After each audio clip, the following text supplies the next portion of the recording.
Welcome guys, welcome to my YouTube channel Target Medical Classes. Today we are going to talk about vascular system. जैसे कि हमने पिछले topic में बात किया था हार्ट के इंट्रोडक्शन के बारे में और उसके चैम्बर के बारे में, उसके वॉल्स के बारे में। आज हम बात करेंगे वैस्कुलर सिस्टम मतलब वेसल्स के बारे में। वेसल्स होती क्या हैं, वेसल्स कितने टाइप की होती हैं, ठीक, और वेसल्स में सप्लाई कैसी कैसी होती हैं, वो हम आज बात करेंगे। जैसे कि आप देख सकते हैं वेसल्स, वैस्कुलर सिस्टम होता क्या है, मतलब कि जैसे जो वेसल्स हैं हमारे जो हार्ट से जुड़ी हुई हैं, हार्ट से जुड़ के वो पूरे शरीर में जुड़ी हुई हैं। वो एक तरह का ट्यूब लाइक स्ट्रक्चर पूरे में फैला हुआ है, मतलब कि एक तरह का पाइपलाइन पूरे शरीर में हमें बिछी हुई है। वो कैसे बिछी हुई है, कैसे कैसे है, वो हम आपको बताएंगे, ठीक है।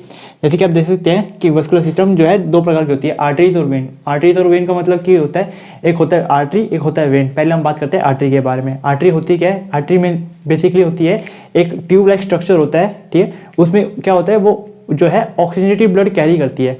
ऑक्सीजनेटेड ब्लड कैरी का मतलब करने का होता है, जो ब्लड जो होता है जो लंग्स से होता है, लंग्स के पास से जो जा रहा होता है अपने हार्ट के पास, वो जो ऑक्सीजनेटेड ब्लड होता है वो जो होता है वो अपना जो वेंट्रिकल्स है, लेफ्ट वेंट्रिकल्स, पूरा आयोटा से अपने पूरा सिस्टमिक जो सर्कुलेशन होता है उसमें वो ऑक्सीजनेटेड ब्लड कैरी करती है। जो ऑक्सीजनेटेड ब्लड कैरी करती है वो होती है आर्टरी। और वेन का बिल्कुल सेम उसी का उल्टा होता है। वेन क्या होता है, वेन जो होता है डीऑक्सीजनेटेड ब्लड कैरी करती है, ठीक है। पर इसमें थोड़ा सा अलग है कि यहाँ पे देखें, जैसे कि मैंने पिछले वीडियो में बताया था, जैसे कि हमारा हार्ट है, हार्ट में ये हमारे चेंबर है, यहाँ पे ये right artery, left ventricle, left atrium, left ventricle. अब यहाँ पे जैसे कि हम यहाँ पे हैं, ये पल्मोनरी आर्टरी,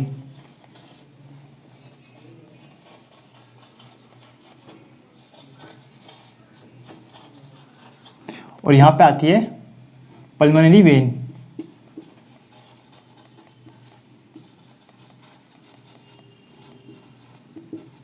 अब जो अब मैंने बताया, जो आर्टरी जो है ऑक्सीजनेटेड ब्लड कैरी करती है और वेन जो है डीऑक्सीजनेटेड ब्लड कैरी करती है। पर वैसे ही यहाँ पे बिल्कुल उल्टा होता है।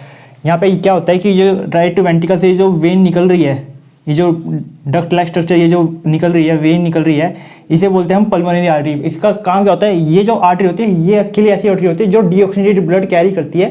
ये जो डीऑक्सीजनेटेड ब्लड कैरी करती है और सीधा ले जाती है कहाँ पे, अपने लंग्स के पास, ठीक है। यहाँ पे ले जाती है, ये जो अकेली आर्टरी होती है ये कैरी करती है deoxygenated blood, deoxygenated blood carry करती है, ठीक है। ये ले जाती है अपने लंग्स के पास। लंग्स जो है उसे डीऑक्सीजनेटेड ब्लड को ऑक्सीजनेटेड में कन्वर्ट करते हैं।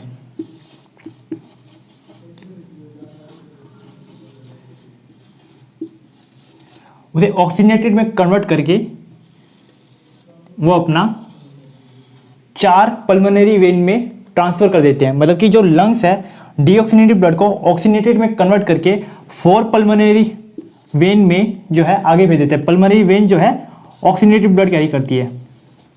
मतलब कि आर्टरी जो है वो है सिर्फ ऑक्सीजनेटेड ब्लड कैरी करती है और वेन जो है डीऑक्सीजनेटेड ब्लड कैरी करती है। बट जो पल्मोनरी आर्टरी है वो डीऑक्सीजनेटेड ब्लड कैरी करती है और जो पल्मोनरी वेन है वो ऑक्सीजनेटेड ब्लड कैरी करती है, ठीक है। अब इसमें आर्टरी और वेन में अगर देखा जाए तो डिफरेंशिएट कैसे करेंगे हम डिफरेंशिएट करेंगे उनकी लेयर से। लेयर का मतलब क्या होता है, जो वेसल्स है, वेसल्स जो है 3 तरह की लेयर से बनी होती है। कैसे, आप यहाँ पे देख सकते हैं, ट्यूनिका इंटीमा, ट्यूनिका मीडिया और ट्यूनिका एडवेंशिया। ये जगह यहाँ पे मैंने शो कर रखा है, यहाँ पे मैंने एक वेसल्स बना रखी है, ठीक है। ये जो है ये 3 लेयर आप यहाँ पे देख रहे हैं, ये 3 लेयर, ये 1 2 3। ये अंदर की रेड लेयर, ये अंदर की रेड लेयर सबसे इनर मोस्ट लेयर, इसे हम बोलते हैं ट्यूनिका इंटीमा। Tunica intima. ये जो मिडल की जो लेयर देख रहे हैं ब्लू में, इसे हम बोलते हैं ट्यूनिका मीडिया।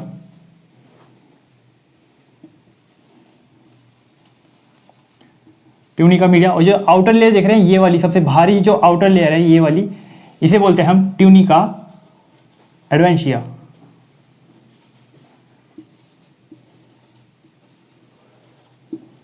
अब इसमें मेन बात क्या है कि जो है ट्यूनिका इंटीमा, ये सबसे अंदर वाली लेयर होती है, सबसे इनर मोस्ट लेयर होती है। मतलब कि जो ब्लड के जो सीधा कॉन्टैक्ट में जो लेयर आ रही होती है उसे बोलते हैं हम ट्यूनिका इंटीमा, ठीक है। और जो मिडल वाली लेयर होती है ट्यूनिका मीडिया, और सबसे आउटर वाली लेयर होती है ट्यूनिका एडवेंशिया। अब यहाँ पे जो है जो ट्यूनिका मीडिया है और ट्यूनिका जो एडवेंशिया है, ये दोनों में आर्टरी और वेन में दोनों में अलग अलग होती है, दोनों में अलग अलग इनका फंक्शन होता है। इसमें क्या होता है कि जो ट्यूनिका मीडिया होती है, जो मिडल वाली होती है, ये आर्टरीज में बहुत मोटी होती है।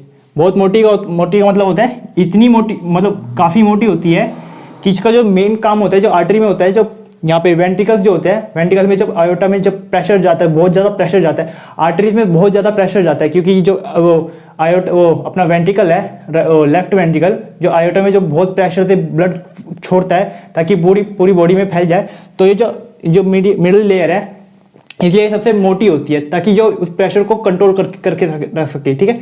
इसलिए आर्टरीज में है सबसे मोटी जो लेयर होती है, थिकेस्ट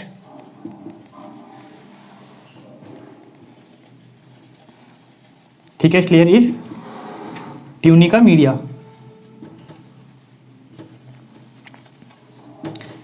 वैसे वेन में मतलब जो डीऑक्सीनेटेड ब्लड कैरी करती है, उनमें जो ट्यूनिका एडवेंशिया होती है वो सबसे मोटी होती है। वो सबसे मोटी क्यों होती है? जैसे आप देख सकते हैं ये सबसे भारी है, सबसे भारी होता है। इसका मेन क्या होता है, जैसे कि आप देख सकते हैं जो वेन होती है ना, वेन हमारी ऊपर हम देख सकते हैं, आंखों से हम देख सकते हैं कि बिल्कुल ऊपर सरफेस से हमें दिख जाती है, हरी हरी सी दिख जाती है हमें, ठीक है। तो ये सबसे मतलब बिल्कुल आंखों से हम देख सकते हैं कि हाँ ये बिल्कुल ऊपर दिख रही है। तो ट्यूनिका एडवेंशिया जो होती है ये इतनी मोटी होती है कि हमें बाकी के जो स्ट्रक्चर है उससे बचाती है। मतलब हम अगर ये दबाएं तो ये आसानी से मतलब फटे ना, मतलब रप्चर ना हो, इसलिए ये जो ट्यूनिका एडवेंशिया होती है ये इसलिए सबसे मोटी होती है वेन में। और आर्टरी में ट्यूनिका मीडिया, क्योंकि वो प्रेशर को कंट्रोल कर सके जो आ रहा है, ठीक है। आर्टरी जो है, आर्टरी और वेन में बस यही ज़्यादा है डिफरेंस कि ट्यूनिका एडवेंशिया जो है वेन में बहुत ज़्यादा मोटी होती है और आर्टरी में ट्यूनिका मीडिया बहुत ज़्यादा मोटी होती है। आर्टरी जो है, ट्यूनिका मीडिया, ये जो आर्टरी है, आर्टरी जो अपने शरीर में होती है, अब हम दिखाते हैं। जैसे कि आयोटा है, आयोटा जो है आगे सप्लाई करता है आर्टरी में, ठीक है। मतलब कि जो प्रेशर जो आयोटा से जो सीधा प्रेशर आ रहा है वो सीधा आर्टरी पे लग रहा है, मतलब कि आर्टरी में जो प्रेशर है वो बहुत ज़्यादा है, ठीक है। तो इसलिए जो है ट्यूनिका मीडिया इसमें बहुत मोटी होती है।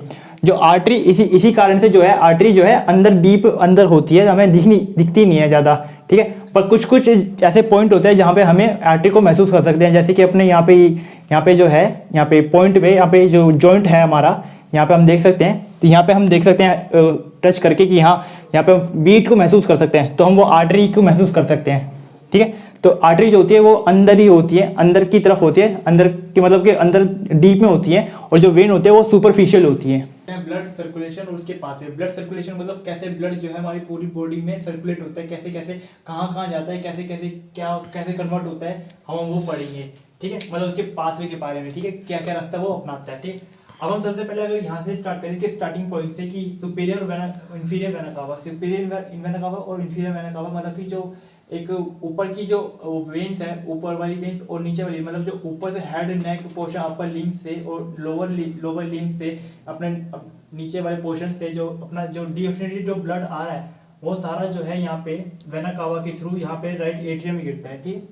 पूरा डीऑक्सीनेटेड ब्लड जो है अपने राइट एट्रियम में गिरता है। तो राइट एट्रियम जो है नीचे यहाँ पे नीचे पास कर देती है उसे, मतलब कि जो राइट एट्रियम जब भर जाता है तो उसे नीचे पास कर देती है राइट वेंट्रिकल्स में, राइट वेंट्रिकल में, ठीक है। जब राइट वेंट्रिकल जब भर जाता है, ठीक है, जब कॉन्ट्रैक्ट होता है फिर ये आगे पास कर देता है यहाँ पे ये पल्मोनरी आर्टरी में जो है डीऑक्सीनेटेड जो ब्लड होता है ये आगे फ्लो होता हुआ यहाँ पे लंग्स के पास जाता है, आगे यहाँ पे फ्लो होता हुआ लंग्स के पास जाता है। लंग्स का क्या काम होता है, जो डीऑक्सीनेटेड जो ब्लड है, ठीक है, मतलब कि जितना ये जो डीऑक्सीनेटेड ब्लड जो आरबीसी जो कैरी कर रखे हैं वो कार्बन डाइऑक्साइड, उनको जो कार्बन डाइऑक्साइड है वो उनको ले लेता है और उन जो आरबीसी है उन पे ऑक्सीजन जो है चढ़ा देता है। मतलब कि कैसे, यहाँ पे देखिए आप,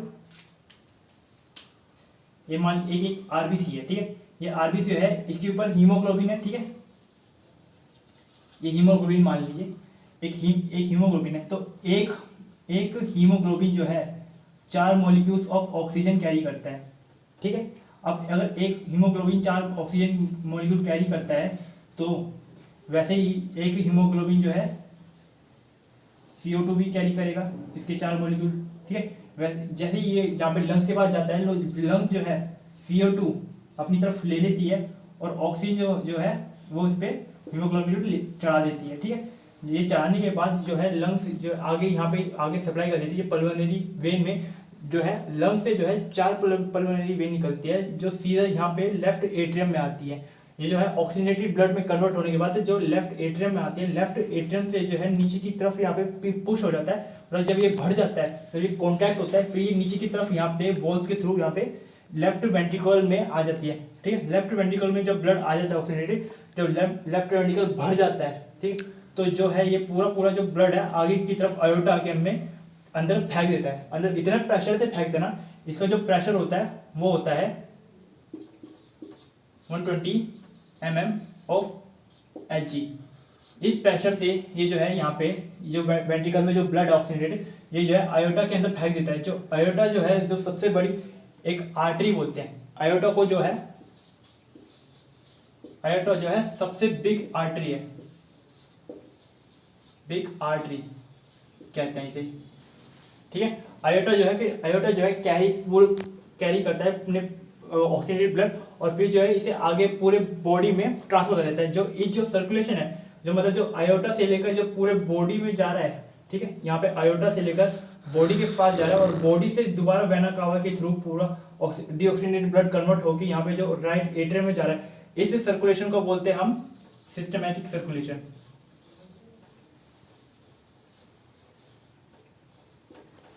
सिस्टमैटिक सर्कुलेशन,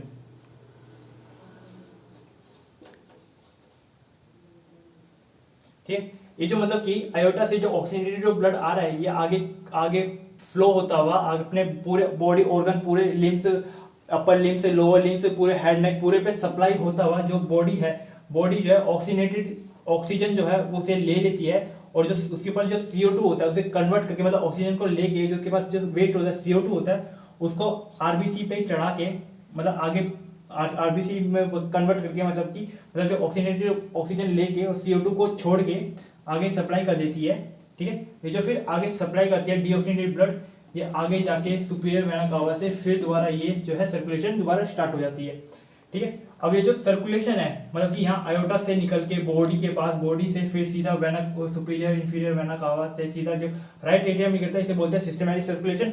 उसी प्रकार ये जो है राइट वेंट्रिकल, वेंट्रिकल से जो पल्मोनरी आर्टरी निकल रही है, ये पल्मोनरी आर्टरी से फिर दोनों लंग्स के पास जो डीऑक्सीजनेटेड जो ब्लड लंग्स के पास जा रहा है, फिर लंग्स जो है ऑक्सीजनेट करके इसे ब्लड को आगे लेफ्ट एट्रियम में छोड़ रहा है, ठीक है। इस सर्कुलेशन को हम बोलते हैं pulmonary circulation, pulmonary circulation.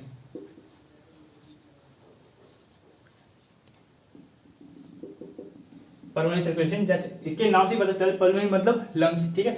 Lungs के पास होता हुआ जो सर्कुलेशन है उसे बोलते हैं पल्मोनरी सर्कुलेशन, और सिस्टमैटिक मतलब पूरे सिस्टम के पास, पूरे हर एक ऑर्गन बॉडी पार्ट्स के पास जो सप्लाई हो रही है उसे सर्कुलेशन हो रही है उसे बोलते हैं सिस्टमैटिक सर्कुलेशन, ठीक है। बस आज के लिए इतना ही काफ़ी। Thank you.